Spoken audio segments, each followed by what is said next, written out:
तबारक व तआला कुरान मजीद में इरशाद फरमाता है, अलहाकुमुत्तकासुर हत्ता ज़ुरतुमुल मकाबिर,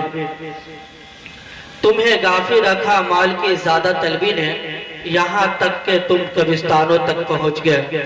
सूरह मुबारका के अंदर अल्लाह तबारक व तआला अपने बंदे को झिझोड़ता है, क्योंकि ये आज का मामूल नहीं बल्कि इंसान की फितरत के अंदर ये बात मौजूद है कि दुनिया के अक्सर इंसान थोड़ा सा माल मिलने पर खुदा को भूल जाते हैं। और माल की मोहब्बत कोई नई चीज नहीं है, माल की मोहब्बत कोई नई चीज नहीं है। फिरौन ने माल से मोहब्बत की, नमरूद ने माल से मोहब्बत की, हामान ने माल से मोहब्बत की, बख्ते नसीर ने माल से मोहब्बत की, वलीद बिन मुगीरा ने माल से मोहब्बत की, और इसी तरीके से वलीद बिन मुगीरा ने माल से मोहब्बत की। अगर माल की मोहब्बत में इंसान खुदा को भूल जाता है, माल की मोहब्बत में इंसान अपने आप को भूल जाता है, इन माल की मोहब्बत में इंसान खुदाई का दावा कर बैठता है, माल की मोहब्बत में इंसान अपने माँ बाप के साथ बगावत कर बैठता है, माल की मोहब्बत इंसान को पड़ोसियों में लड़ाई करा देती है, माल की मोहब्बत मुल्क का गद्दार बना देती है, माल की मोहब्बत इंसान को खुद फरामोश कर देती है।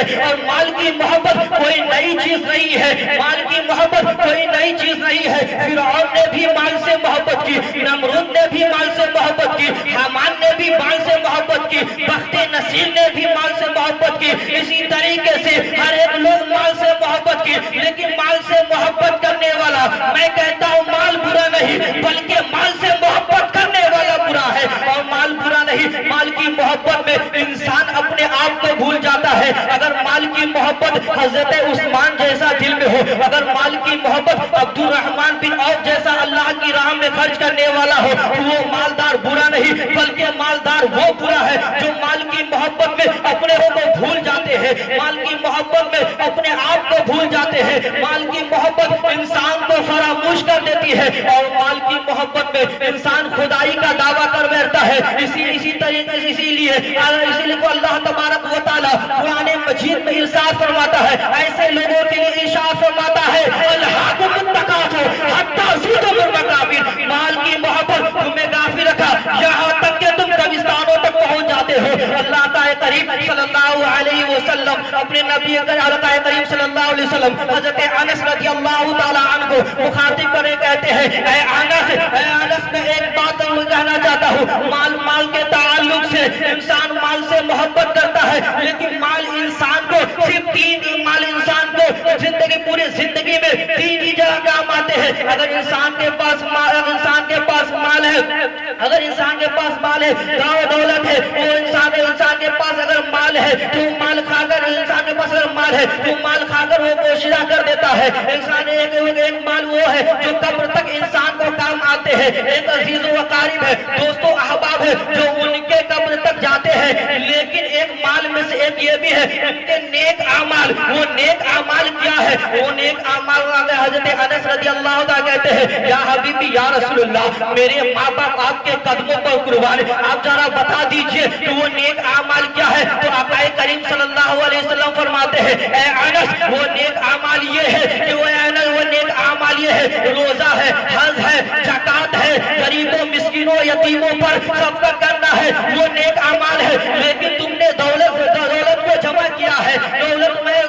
दौलत तुम्हें काम नहीं आएगी बल्कि तुम्हें अमाल काम आएंगे। दौलत तुम्हारे कब्र तक तो जाएगी लेकिन वो फिर वापस आ जाएंगे। दोस्तों अहबाब, बेटा और बेटियां या जो भी हो रिश्तेदारों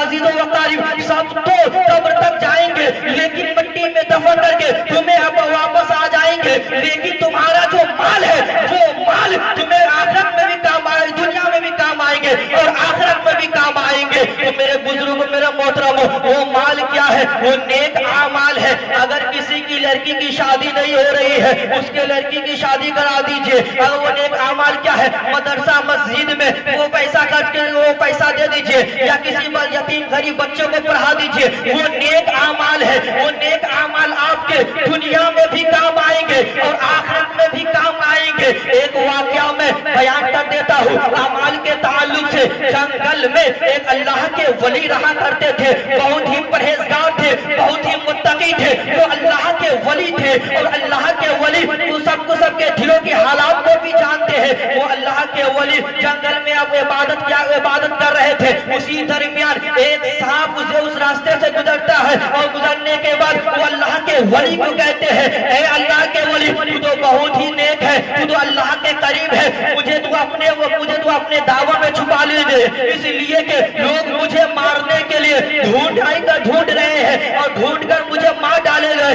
تو ایسا کر تو اپنے دعوت میں چھپا لے. تو اللہ کے ولی اس سانپ کو پکڑتے ہیں اور اپنے دعوت میں چھپا لیتے ہیں, اور اپنے دعوت میں چھپانے کے بعد جب اس سانپ کو اطمینان نہیں ہوتا ہے, سکون نہیں ہوتا ہے, جب اس کے دل کو سکون نہیں ملتا ہے, تو وہ سانپ کہتا ہے اے اللہ کے ولی تو ایسا کر اپنے منہ سے اپنے پیٹ میں ڈال لے. اور اللہ کے ولی اس سانپ کو پکڑتے ہیں اور سانپ کو پکڑنے کے بعد منہ سے اپنے پیٹ میں ڈال لیتے ہیں, اور ڈالنے کے بعد وہ جب وہ لوگ ڈھونڈ لیتے ہیں, ڈھونڈ کر جب واپس چلے جاتے ہیں تو وہ سانپ کہتا ہے اے اللہ کے ولی اب میں تمہارے منہ سے نہیں نکلنے والا ہوں, اب میں تمہارے منہ سے نہیں نکلوں گا بلکہ نکلوں گا تو تمہارے پیٹ کو پھاڑ کر نکلوں گا. اللہ کے ولی گھبرا جاتے ہیں اور اللہ کے ولی کہتے ہیں اچھا اگر تمہیں پیٹ ہی سے نکلنا ہے تو ٹھہر جا, تھوڑی دیر ٹھہر جا, میں اپنی عبادت گاہ میں جا رہا ہوں, اور جب اللہ عبادت گاہ میں جاؤں گا وہاں سے تو نکل جانا. وہ اللہ کے ولی ہوتے ہیں, اللہ کے ولی اپنے عبادت گاہ میں جاتے ہیں اور سجدہ میں چلے جاتے ہیں. 2 رکعت نفل نماز پڑھنے کے بعد اللہ سے دعا کرتے ہیں اے پاک پروردگار عالم تو مجھے اس سانپ سے نجات دلا. تو اللہ تبارک و تعالی اتنے میں ایک حسین و جمیل اور خوبصورت چہرے والے کو بھیجتا ہے, اور بھیجنے کے بعد کہتا ہے اس شخص کے پاس جا, جنت سے 2 پتا لے کر اس پتے کو اس سانپ کو کھلا دے, اس آدمی کو کھلا دینا. وہ اللہ کے وہ فرشتے اس پتے کو لے کر آتے ہیں, اس آدمی کو کھلا دیتے ہیں. جیسے ہی وہ اللہ کے ولی پتا کھاتے ہیں, سانپ ریزہ ہو کر ٹکڑا ہو کر اس کے پیٹ سے اس کے منہ سے نکل جاتا ہے, اور نکلنے کے بعد جیسے ہی وہ 2 خوبصورت وہ جمیل و خوبصورت آدمی جیسے واپس جاتے ہیں تو اللہ کے ولی کہتے ہیں اے خوبصورت انسان تو کہاں جا رہا ہے, اپنا نام بھی نہیں بتایا, اپنا پتہ بھی نہیں بتایا, تو کہاں سے آیا ہے اور کیسے میرے پاس آیا ہے,